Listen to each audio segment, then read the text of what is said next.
Hello, Urs. How are you? I'm good, thank you. So another show, another continent. Yeah. And here at NAMM, and as ever, we're delighted to be able to talk to you. What are you showing us today? Well, the continuation of our last meeting, which was at Super Booth, I think. No, after Super Booth we were in Bristol.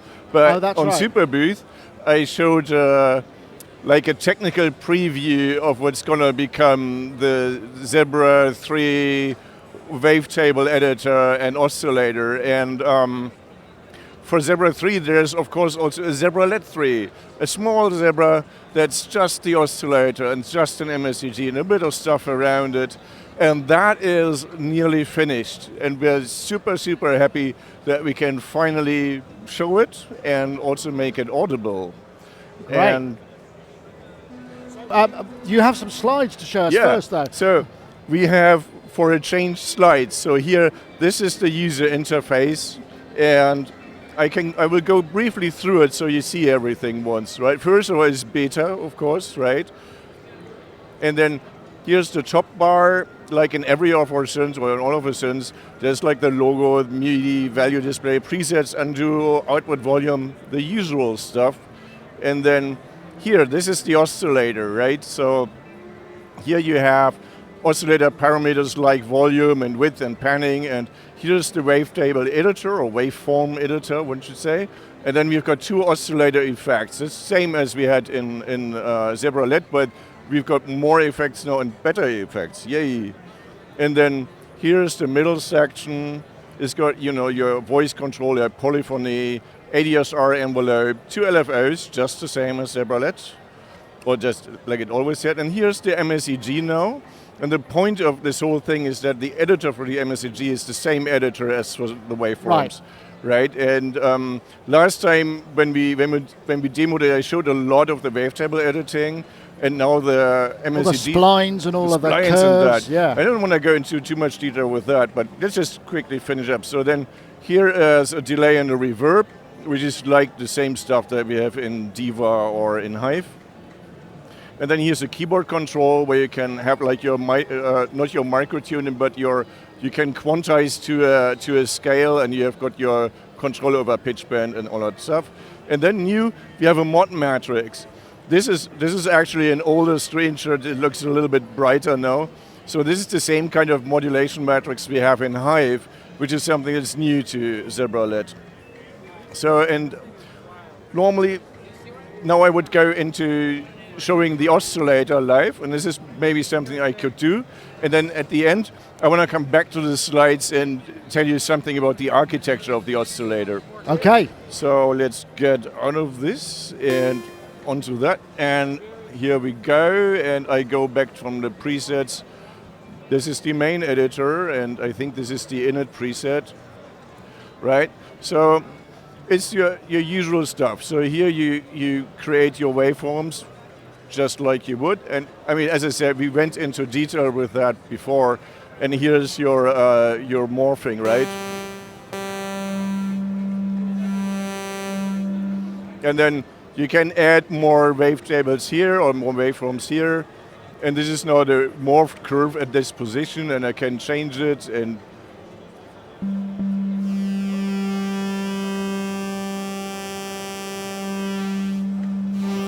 right, so then I can move these around. I can put the triangle here in the middle, right? That kind of stuff. And this is like, you know, I think we made videos about it. We showed it in detail. And then of course there's the big editor here.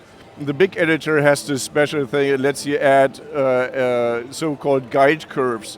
That's something that's important. Guide curves are curves that we use to cut the waveforms or do something with the waveforms. And these guide curves play a role later on in the oscillator effects. So okay.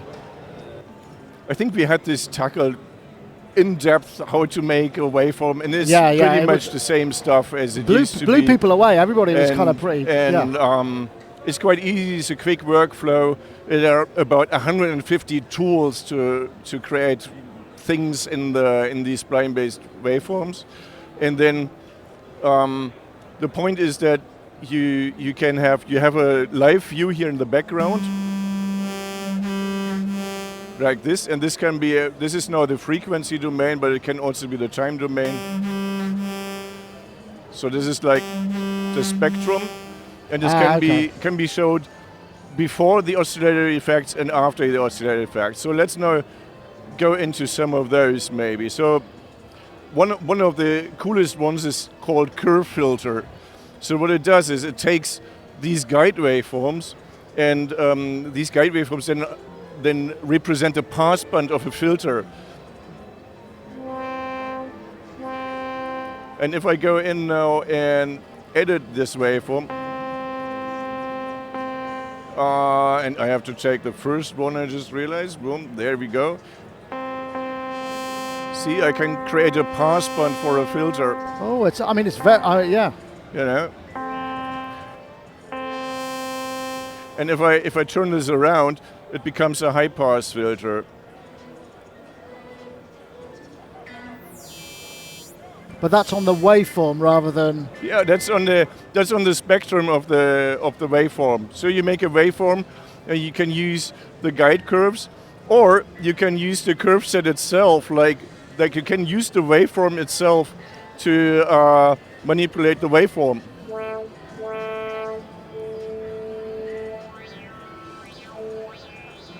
Wow, that's a lot of harmonic variance there, isn't there? Huge. Yeah. And this is the crazy thing that I want to rüberbringen in English. Oh, okay. That I want to transport out there, that you can edit these curves and they morph, and you have got this other set of curves that you can use to do all sorts of things. You can reuse all of that in the oscillator effects and create, like there's one where you can set a decay for every harmonic. And I have to quickly show this one because that's see fun. that. Let's get out of this one. Let's go to, where is it? Spectral decay. And what you do is then, let's say I take a guide, I take the first guide, this is the first guide. Right, so this is the decay for each overtone, and if I put on this grid, you can actually see for every overtone, you can set an individual decay more or less. Right, and the fundamental, if I want to keep that longer.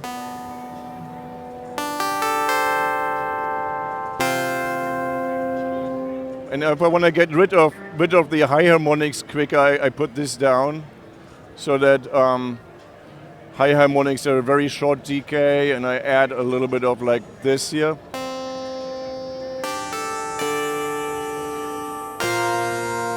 That's interesting. It almost sounds like phase distortion, that one, doesn't it? It's got a real,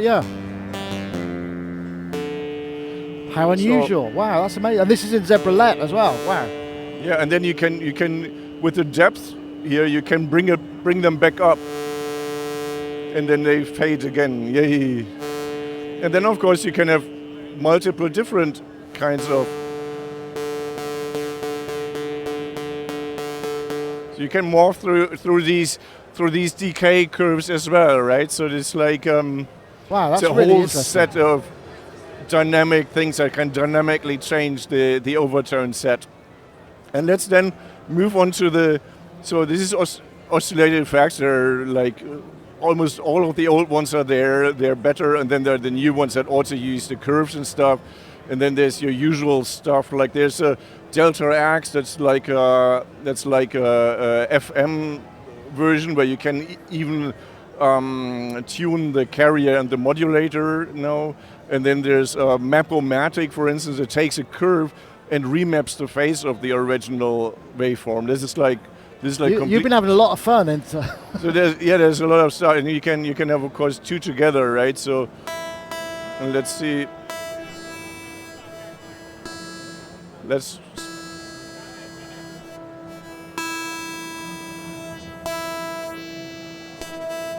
Oh, and there are different versions as well. So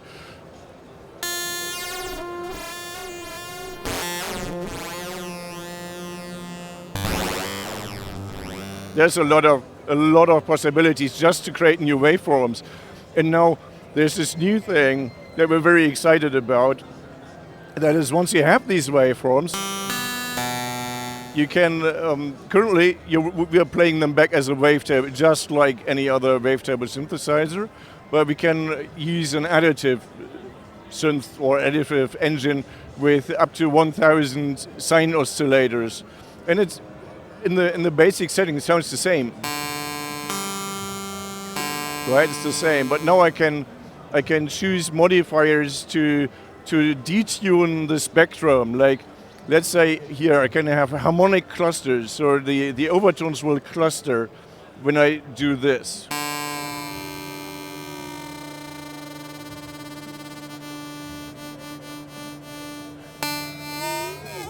I can select different kinds of clusters, and then with a bit of noise.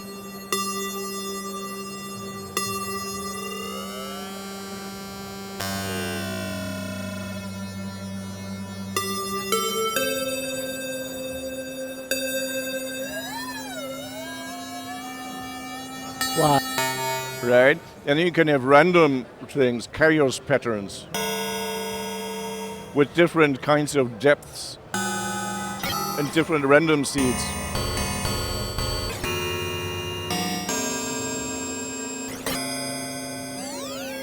Wow, I imagine your preset creators are probably having a brain exploding. Yeah. I made a training video where roughly at this point I say, oh, our head explodes. But because there's another thing that's absolutely crazy. You can actually use the curves again, and let's take a guide. Let's take the first guide curve, right? That's this one, and now this sets the detuning of the harmonics. So, and I have to go all spectral. So if I take them down.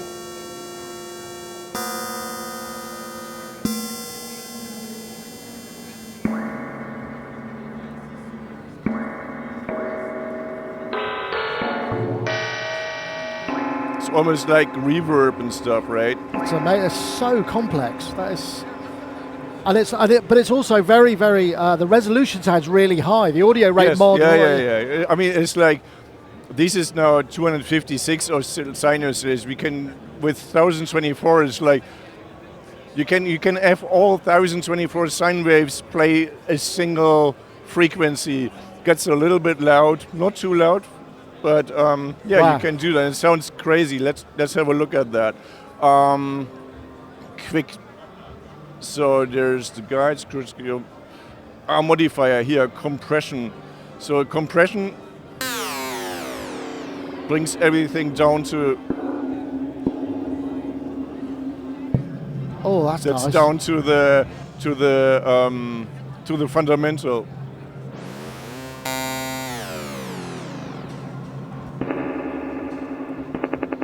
Oh yeah, when you don't have any noise, you get these, and with a bit of noise.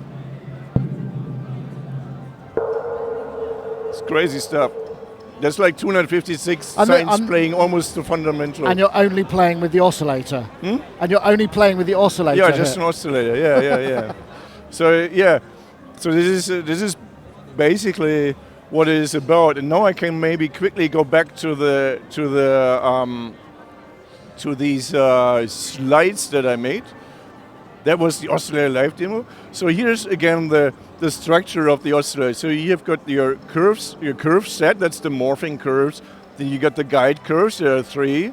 And then the curve set, intuitively clear, is used for geometry, that's like a waveform. Oh, you can also, you can use it as a spectrum. So you can draw like your formants and stuff and make a waveform just out of formants and things.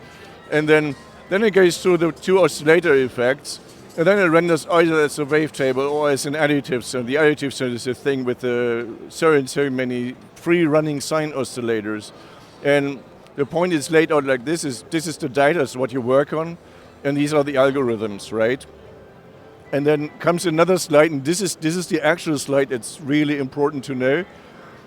The curve set, as well as the guide curves, can be reused in the oscillator effects or in the additive synth. And what you do is then you can define, like, I use from my whole curve morph thing, I use from here to here, I just use that as a waveform, and from here to here, I use that in that oscillator, and from here to here, I use that. And then you just place your different morphs and different waveforms there, and you get this super dynamic system, right? It's really interesting, because this sort of level of synthesis used to be kind of command line, so you tell it what you wanted, and then wait for it to finish, and then you go, like C sound or one of those sort of things. But this is real time, right? Yes, it's all real time. I mean, there's a resolution parameter, so if you want to save, this is really expensive if it's like super fluid, right? Every 10 samples or so, it gets completely reconfigured, and you can go down to like 800 hertz or I think 200 hertz update rate, which is still gives you nice modulation and smooth movements, but it saves CPU. No, right. And if we now go back to the actual synth, right? So here we are. We have a couple of presets. Maybe I just can quickly go through some presets. Oh yes, please. Yes. You know, because I won't be able to touch all of it anyway, right? So let's have a look. So here's like one that's probably too quiet to hear here, but good on yours.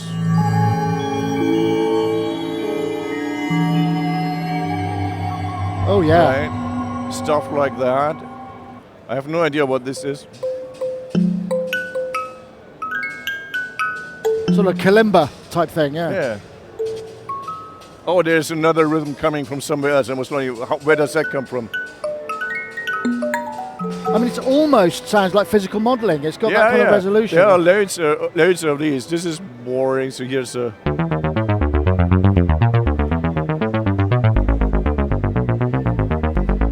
So this is without a sequencer, right? So they're using the MSEG, the envelope as a sequencer. Right. Right, and let's go further.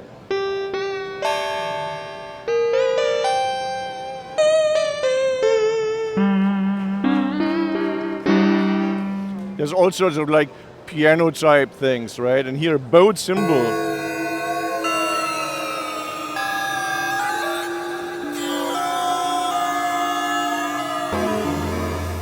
That is so complex.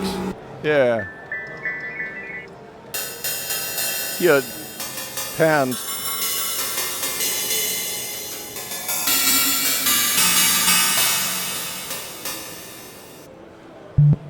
Okay.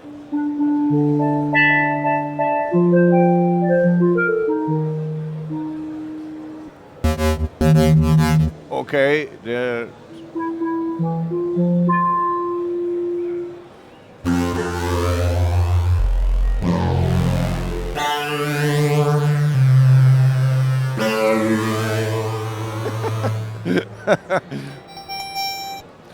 Oh, there's this one thing which is called twinkles. Let's have a look. Twinkle toes, yeah.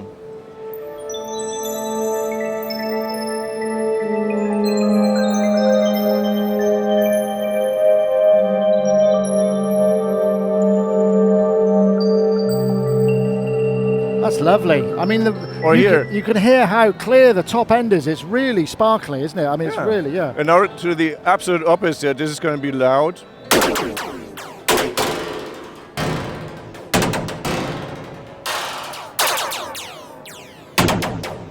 This is called that settled it then. That's settled laser zaps. Yeah. Yeah. Oh yeah. I mean the reverb is good as well.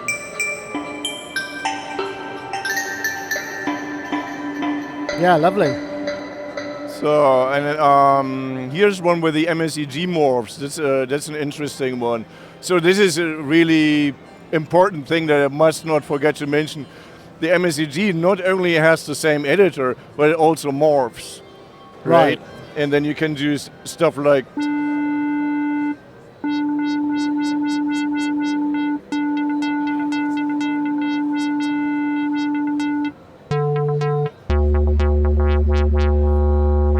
Oh, right, interesting. So that you just use the modulator to select what kind of sound you need, or what kind of envelope you need. And let's have a look. Maybe, do I know any more? I mean, okay, it would be very obvious to use the. Yeah, go on then. PWM. Let's go. Yeah, let's go for it. There's 2 versions, and I don't know how they're made. I think this one is made. Oh yeah. So there's two waveforms. It just morphs between them, right? It's this waveform, that waveform. Right, that makes sense. Right. And then there's another one. There's just one waveform. It uses the symmetry oscillator effect. Yeah. Right. So yeah, just PWM. Yeah. It's Well. like, and why wouldn't it? Why wouldn't it? So this is beta. I mean, It's beta, yeah. I know never to ask a software developer when, Yeah, but I'm going to have to ask you.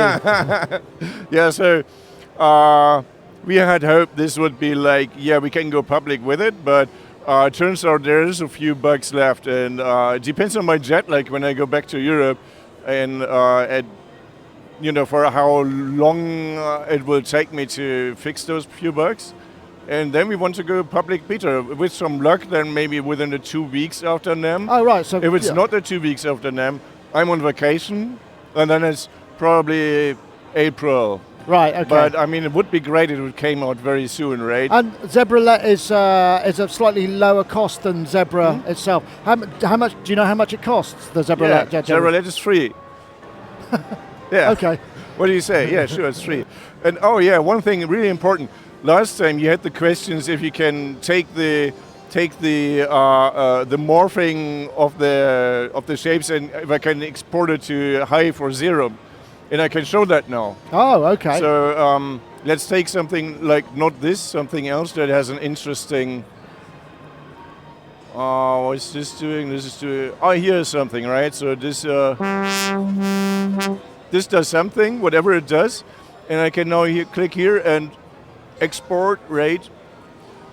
And then it tells me, oh, this is the file that was saved, and I can go to the folder. There it is, and this is the WAV file, and now I can open it with, let's say, yeah, I go in an audio editor, and there it is. There's our WAV file, right? Wow. Okay. And that's the actual WAV file. And that works in Serum and in Hive and probably in 1 million other wavetable synthesizers, right? But here is actually a visual tool that creates seamless morphs between different kinds of waveforms. So I think that So some you see, people will I think love we're going to this. see a lot of Zebralette waveform in other people's patches, right? Yeah. Would be great if everybody said, "Oh, this is made with Zebralette."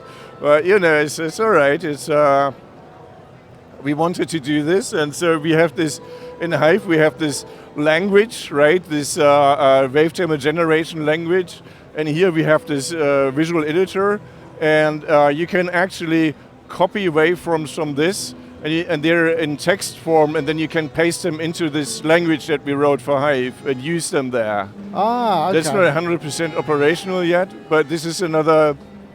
Head explodes, right? So and you can copy paste these wavetables into Illustrator as SVG and work on them and put them back. But that's a bit random. That's a bit random.